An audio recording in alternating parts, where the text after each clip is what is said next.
They arrived in chains, expecting labor camps and starvation. Instead, German POWs stepped off trains in rural America and saw something that broke their understanding of war: factories producing one Sherman tank every hour, while their families back home melted church bells for scrap metal. Within 72 hours of arriving on US soil, hardened Wehrmacht veterans were writing letters home that military censors had to confiscate. What they witnessed would trigger the mass psychological breakdown camp commanders had feared, but not in the way anyone expected. December 1943. The first transport ships dock in Norfolk, carrying 2,847 German prisoners from North Africa. These aren't conscripts. These are Africa Corps veterans, men who'd fought Patton to a standstill at Kasserine Pass. They'd been told America was on the brink of collapse, its industry crippled by U-boat blockades. The propaganda officers had shown them charts proving American war production was mathematically impossible. One prisoner pressed his face against the train window as they rolled through Detroit. Hauptmann Ernst Bader, formerly of the 21st Panzer Division. He'd calculated ammunition expenditure rates for Rommel's staff. Now he was counting something that made his hands start shaking. The guard asked if he needed water. Bader couldn't answer. What he was seeing shouldn't exist. Then the trains rolled into the heartland. Through barred windows, 17 B-24 Liberator bombers taking shape simultaneously at Willow Run. The facility was producing one 4-engine heavy bomber every 63 minutes. Back in Germany, the entire Focke-Wulf production network was struggling to build 40 fighters per month. These prisoners were watching America build more aircraft in one shift than the Luftwaffe could produce in a week. Inscreva-se para que eu possa continuar trazendo histórias que destroem tudo que você aprendeu sobre guerra. Ernst Bader did the math in his head. One fuselage every 4.8 minutes rolling down the line. His lips moved silently. The other prisoners thought he was praying, he was calculating. When he finished, he turned away from the window and didn't speak for 3 days. What happened to Bader would become a pattern, repeated in every camp across America. But the full story wouldn't emerge until decades later. But that wasn't the part that broke them first. At Camp Hearn in Texas, guards noticed prisoners refusing to eat. Not hunger striking, they thought the food was a psychological trick. One Panzer commander, Major Klaus Weber, demanded to speak with the Red Cross. His face was red, his voice cracked. "You're feeding us better than we fed our own troops." This violates the Geneva Convention by creating false hope. The American camp commander, Colonel William Harrison, opened the kitchen logs, read them aloud. Daily ration per prisoner, 4,000 calories. White bread, not sawdust bread. Fresh meat, not horse. Vegetables grown in Texas soil. Ice cream on Sundays made with real cream. Weber sat down, put his head in his hands. "My brother's unit at Stalingrad was eating glue and sawdust when they surrendered." Harrison closed the folder. "Major, this isn't special treatment. This is standard ration for all POWs under American custody. We're following the Geneva Convention to the letter. That's what I'm afraid of." But what Weber didn't know was why they were really being treated this way. The answer wouldn't become clear until months later, and when it did, it would shatter everything. They had no idea what was coming. Camp libraries stocked 200 books, half in German, technical manuals, engineering texts, American novels. One U-boat navigator, Heinrich Krebs, checked out The Grapes of Wrath, read it in 3 days. Asked the librarian if it was propaganda. She looked confused. "It's about the Depression. Why would we use that as propaganda?" "Because your poorest citizens had automobiles. Movie nights showed Hollywood films, Casablanca, Gone with the Wind." After the first screening, camp administrators found 23 prisoners standing outside in 34-degree weather, not escaping, arguing, shouting. One lieutenant was crying. The argument, whether the cars in the background were real or props. No country has that many automobiles. It's painted backdrops. I counted 47 different models in one street scene.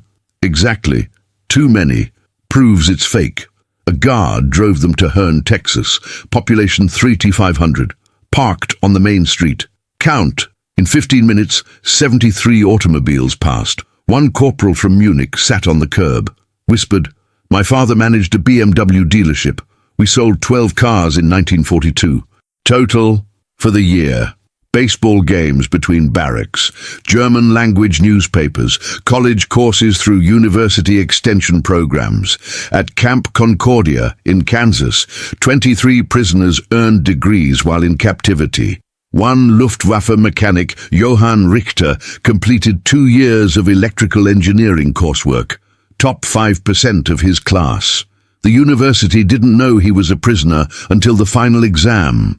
Years later, Richter would become a professor in Stuttgart. He told students, "I learned more in a Kansas POW camp than 4 years at Heidelberg. They had textbooks printed in 1943. We were using 1936 editions because paper was rationed for maps. But what they didn't know was the psychological operation running in parallel. Camp newspapers weren't just censored, they were curated. Every edition included production statistics from American factories. Exact numbers, transparent, verifiable. Chrysler Tank Arsenal, 18,000 M4 Shermans and counting. Kaiser shipyards, 1 Liberty ship every 4.5 days, sometimes 2 per day at peak. Boeing Seattle, 16 B-17s rolling off assembly lines daily. The numbers were so absurd prisoners dismissed them as propaganda. One artillery officer, Captain Friedrich Stein, wrote in his diary, "They expect us to believe one shipyard produces more tonnage than all of Germany's yards combined. Obvious fabrication." Then the camp administrators did something that changed the war in ways nobody understood yet. They offered factory tours. Spring 1944. Camp Clinton in Mississippi. Colonel James Parker assembled 100 prisoners. "Tomorrow you'll board trucks for a facility tour. You'll observe American war production firsthand. Take notes, ask questions. We want you to understand what you're facing." Oberleutnant Martin Kessler, tank commander who destroyed 17 Soviet T-34s at Kursk, laughed. "They're going to show us a Hollywood set with cardboard tanks." The next morning changed everything. 100 German POWs arrived at the Dodge plant in Warren, Michigan. The sound hit them first, a roar like sustained artillery barrage. Then the smell, hot metal, machine oil, electrical discharge. Then they walked onto the production floor, and Kessler's laughter died in his throat. One assembly line, stretching 400 feet. Engine blocks moving on overhead conveyors. Workers stationed every 12 feet, each performing one specific task. Pistons installed, crankshafts fitted, cylinder heads bolted. The entire engine assembled in 47 minutes, from raw casting to tested running unit. Kessler counted workers. 1,200 on this shift, a supervisor noticed. "We run 3 shifts, 24 hours, 7 days. How many engines per day?" "This line, peak rate is 450. We average 380 for maintenance windows." This wasn't supposed to be possible. Kessler had commanded a panzer battalion. Getting replacement engines took 4 to 6 months. When they arrived, they were rebuilt units from salvaged parts. These Americans were building more engines in one shift than Germany's entire tank production program. An Austrian engineer, Karl Hoffmann from Steyr Daimler Puch, asked to examine a completed engine. Spent 20 minutes inspecting it, checking tolerances, testing fittings. He looked up, face pale. "This is production quality, not hand-fitted? Straight off the line, in a tank in 48 hours. Impossible. These tolerances require precision machining, automated systems. We replaced craftsmen with machines in 1938. Hoffman sat on the factory floor, put his head between his knees. A medic approached. Hoffman waved him off. "I'm not sick. We lost. We lost before the war started, and nobody told us." The tours continued. Boeing Renton, Douglas Long Beach, Chrysler Tank Arsenal, Ford Willow Run. Every week new groups. Every week the same reaction. Denial, anger, depression, acceptance. Camp psychologists started documenting what they called the 5 stages of industrial grief. At Ford Willow Run, a Luftwaffe pilot who'd flown 89 combat missions watched B-24 Liberators take shape. one complete bomber every 63 minutes. He'd been shot down over France in 1943. His squadron lost 40% of its aircraft in 6 months. Replacement planes took 8 to 12 weeks. He was watching Americans build one bomber per hour. How many facilities like this exist?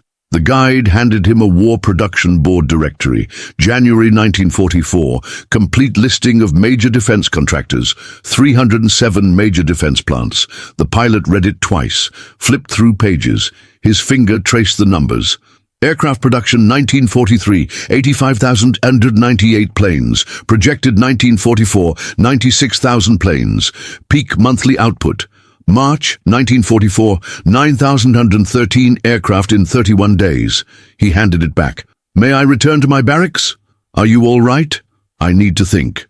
That night, guards found him writing. 47 pages, mathematical calculations, production comparisons, logistics analysis. The conclusion: continued resistance, mathematically unsustainable, based on industrial capacity, differential of approximately 7.1 in all major categories.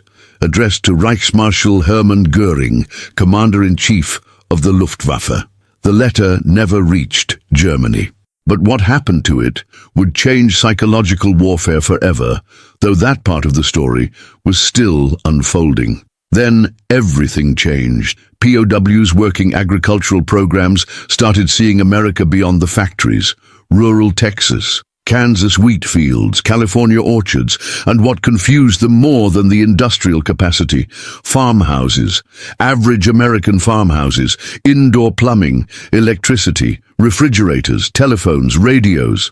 One prisoner from Bavaria, Johann Schmidt, wrote in an intercepted letter, "Every farm has a truck, many have 2, some have 3. They drive 40 miles weekly just to buy parts. Nobody considers this unusual." Schmidt's father owned 200 acres in Bavaria, large by German standards, never owned an automobile, used horses until 1939. Then the Wehrmacht requisitioned them. After that, he pulled equipment by hand. His son was picking cotton in Texas, watching farmers complain about diesel prices, realizing his father had lived worse than American prisoners of war. The numbers don't lie. Camps allowed supervised shopping trips. POWs could spend labor wages, 80 cents per day per Geneva Convention, at local stores. In Aliceville, Alabama, U-boat Captain Lieutenant Hans Meyer used 2 weeks' wages to buy a wristwatch. Bulova, Swiss-made, $19. Meyer's naval salary in the Kriegsmarine, 240 Reichsmarks monthly, about $96 at official rates, half that on black markets. After 4 years of service, he'd saved 400 Reichsmarks, enough for a used bicycle in Hamburg, maybe. In Alabama, after 17 days picking cotton, he bought a precision timepiece worth 3 months of officer salary. He mailed it to his wife through Red Cross channels. She received it 4 months later in Bremen, thought it was a forgery, took it to a jeweler. The jeweler examined it, confirmed authenticity, asked where she'd obtained it. "My husband sent it from a prison camp in America." The jeweler laughed. "Your husband is having a better war than we are." She started crying, because she knew he was right. At Camp Concordia in Kansas, local farmers offered above-standard wages, $1 per day plus meals. The camp housed 4,300 Germans. By harvest season, 3,800 were working surrounding wheat fields, earning more than skilled factory workers in Berlin. Some started saving, sending money home through Red Cross channels. American dollars were worth 40 times their official exchange rate on European black markets. Corporal Ernst Vogel sent home $30 in October 1944. His mother received it in December, used it to buy bread on the black market.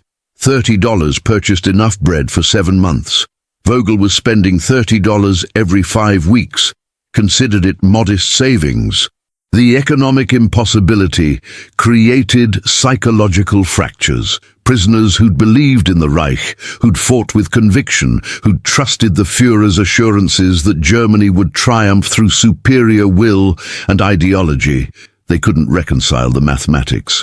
One country produced more war material in 1 year than Germany had in its entire history. That same country paid prisoners more than German soldiers earned.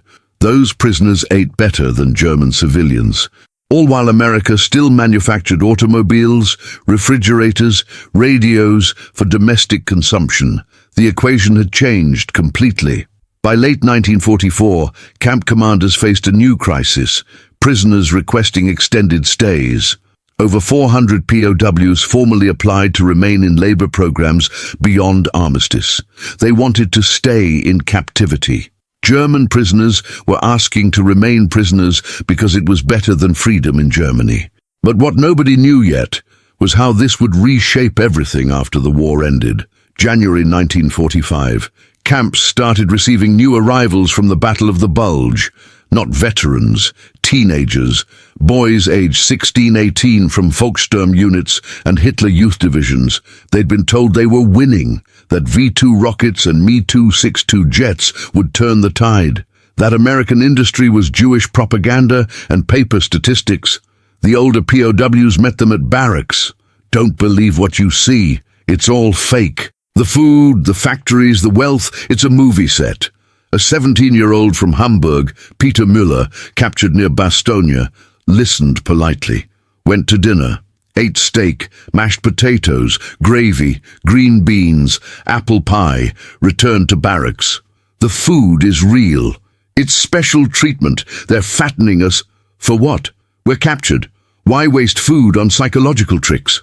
Müller pulled out a camp newspaper, pointed to production statistics. Are these real? Major Wolfgang Stein, 3 years in captivity, nodded slowly. Yes. All of them? We've seen the factories.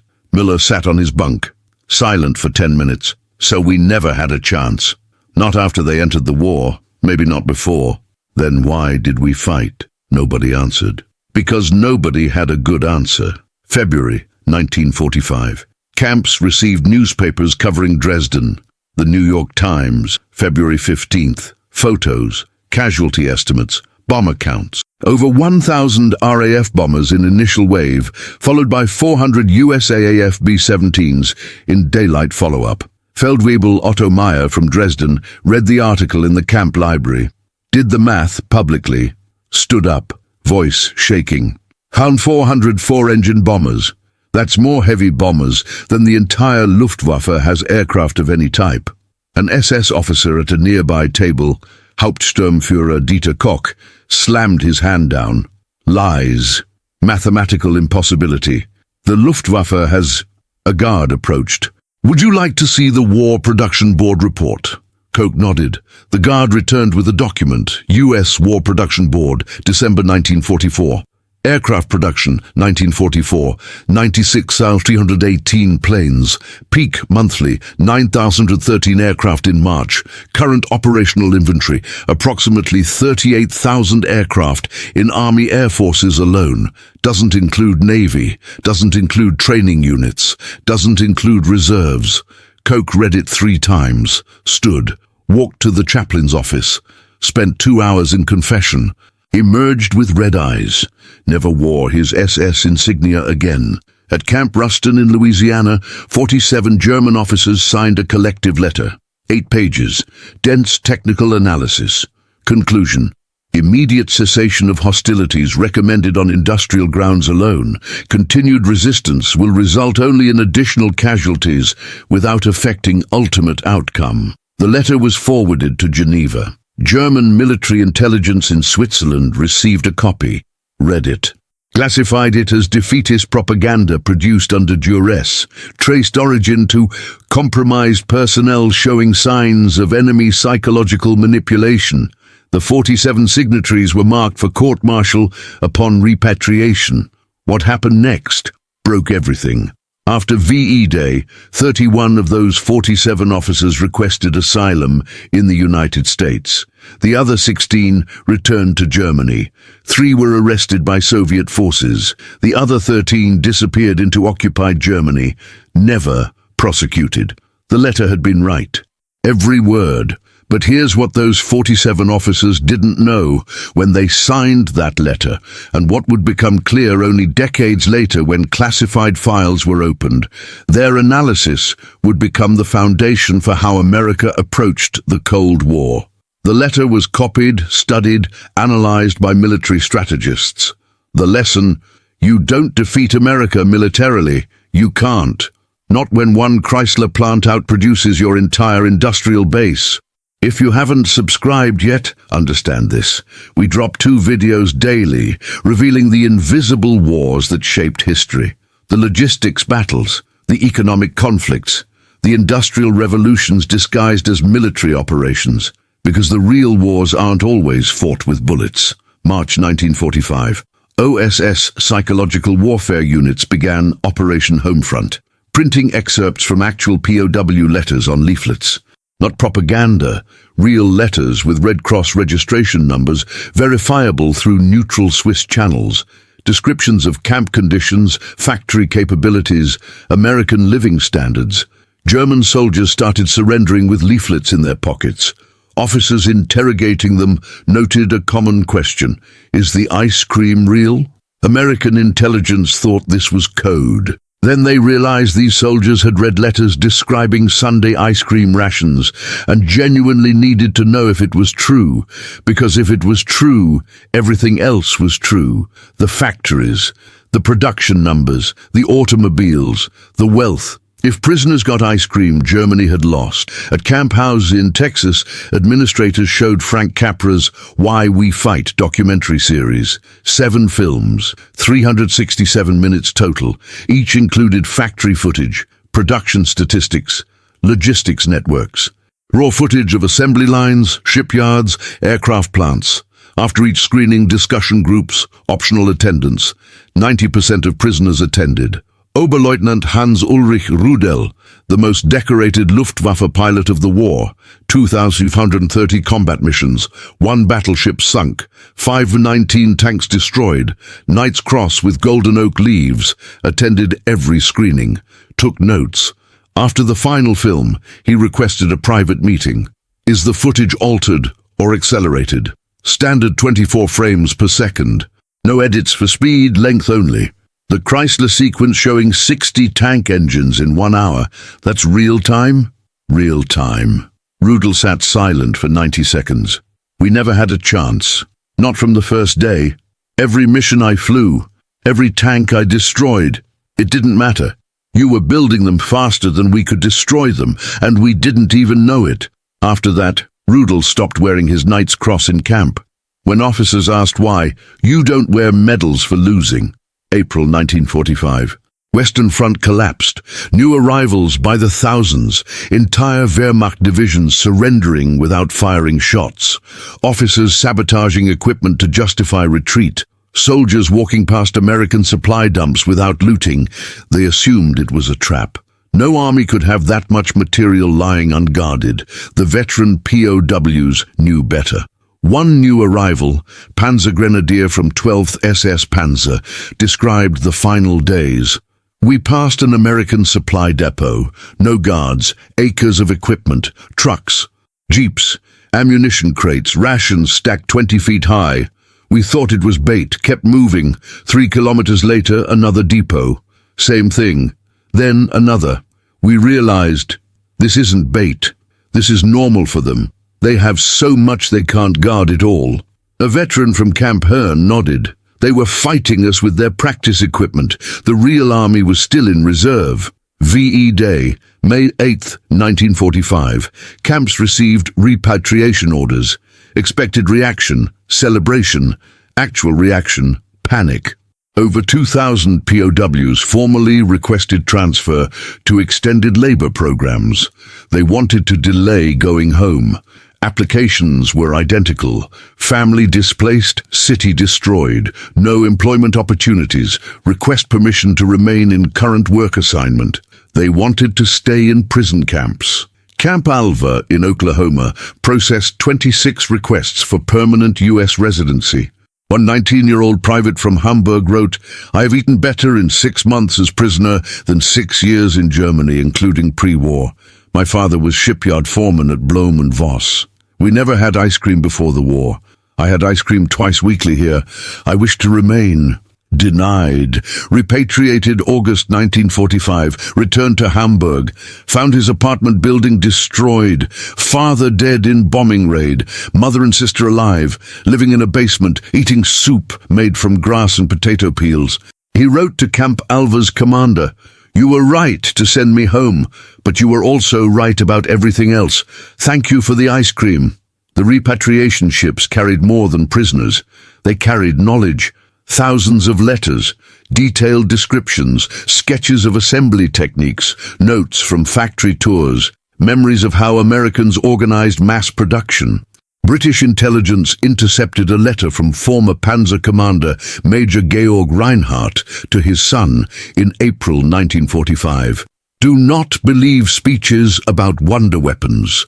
I have seen their factories. We were fighting their practice equipment while they kept the real army in reserve. Surrender at first opportunity. There is no shame in losing to a country that gives prisoners ice cream while their own soldiers eat steak." The letter arrived May 3rd, 1945. The son, Lieutenant Franz Reinhardt, had died at Remagen on March 19th. The letter was returned. Major Reinhardt received it in July at a British repatriation camp, kept it for 40 years, published it in 1985 with the note, "My son died fighting a war we'd already lost. He died because nobody told him the truth about what I'd seen." Summer 1945. Repatriation accelerated. POWs processed through camps in France. Allied administrators noticed returning prisoners being debriefed by German civilians, former intelligence officers, not gathering military intelligence, asking about production techniques, assembly methods, quality control, logistics systems. These men weren't preparing military reports. They were preparing business proposals. Remember Ernst Bader, the Hauptmann who stopped speaking for 3 days after seeing Detroit? He returned to Germany in 1946, started a small manufacturing company in Stuttgart using assembly principles he'd observed through those train windows. 3 employees in a garage. By 1953, 200 employees in a factory. By 1960, 2,000 employees across 4 facilities. The company still exists. Annual revenue, $380 million. If you've worked in manufacturing, you've used their tools. Within 3 years, former POWs founded 47 German companies explicitly based on American mass production techniques observed during captivity. A U-boat engineer, Oberleutnant zur See Heinrich Brandt, from Camp Papago Park, returned to Hamburg in 1946, got a job at Blom und Voss shipyards, revolutionized their production system using assembly methods he'd sketched from memory after touring a Phoenix aircraft plant in 1944. German shipbuilding productivity increased 340% between 1947 and 1952. Industry analysts credited modernization of production techniques. Brandt never told them he'd learned it as a prisoner of war. Too embarrassing. The Marshall Plan gets credit for rebuilding Germany, rightfully so. But buried in U.S. Commerce Department reports from 1951, there's a footnote. Significant productivity improvements in German manufacturing sector, attributable in part to returnee technical knowledge transfer from American industrial observation during POW internment, 1943-1946. They learned more as prisoners than as soldiers. By 1946, the last camps closed. 370,189 German POWs had cycled through U.S. facilities. Allied intelligence conducted surveys of repatriated prisoners, results classified until 1973. 68% returned with fundamentally altered perceptions of American industrial capacity. 91% no longer believed Nazi propaganda about American weakness had ever been credible. 47% expressed interest in emigrating to the United States. 23% reported weight gain during captivity. One survey question: in your military opinion, could Germany have won the war against the United States? Most common answer appearing in 64% of responses: not after seeing the factories. Here's what broke the Wehrmacht's spirit. These prisoners realized they'd been fighting a country that was barely trying. America had mobilized 40% of its industrial capacity for war production. The other 60% still making consumer goods, still producing 200,000 civilian automobiles in 1943. Still manufacturing refrigerators and washing machines and radios for domestic consumption. Germany had converted 90% of its industry to total war production and was still being outproduced 5-1 in every category.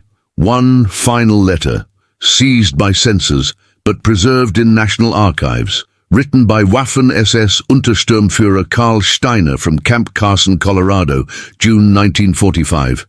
We fought the wrong war with the wrong methods against the wrong enemy. They didn't defeat us with soldiers. They defeated us with factory workers. Every American woman riveting bomber wings was worth 10 of our best infantry. We brought rifles to an assembly line fight. We brought courage to a logistics war. We fought for ideology while they fought with production schedules. The letter never reached Germany. Censors confiscated it as potentially harmful, though whose morale it would harm was unclear. 40 years later, Steiner's son found it in declassified files while researching a university thesis. Published it in Der Spiegel Business Section 1985. The headline, "The War My Father Lost Before It Started." The mass psychological breakdown that camp commanders feared did happen, but not the way anyone expected. It didn't break prisoners into despair. It broke their understanding of everything they'd fought for. The breakdown was realizing they'd been fighting an assembly line with rifles. That ideology meant nothing against production schedules. That courage couldn't defeat logistics networks. That superior tactics couldn't overcome a 7-1 industrial capacity gap. The breakdown happened when they saw Willow Run produce a bomber every 63 minutes and realized they'd been fighting a country using its practice equipment while keeping the real army in reserve. When they got ice cream on Sundays while their families ate sawdust. When they earned more picking cotton than skilled engineers earned in Berlin. When they saw one Dodge plant outproduce Germany's entire automotive industry. The psychological breakdown was understanding, and that understanding rebuilt them into something different, not defeated soldiers, but men who knew the truth about what they'd faced, who carried that knowledge home, who used it to rebuild Germany using the very principles that had defeated them. Subscribe because we publish 2 videos every single day, revealing the battles that weren't fought with bullets, the economic wars, the logistics nightmares, the industrial revolutions disguised as military history. The real weapons of war aren't always the ones that make the loudest noise. Sometimes they're the ones you never see until it's too late. The German POWs learned that lesson the hard way. They arrived expecting punishment and got education. They expected labor camps and got business school. They expected propaganda and got the raw truth about industrial capacity. And in 72 hours, that truth triggered the mass psychological breakdown camp commanders had feared. A breakdown that didn't destroy them but transformed them. A breakdown that would reshape German industry for generations. That's the story nobody tells, but it's the one that explains everything.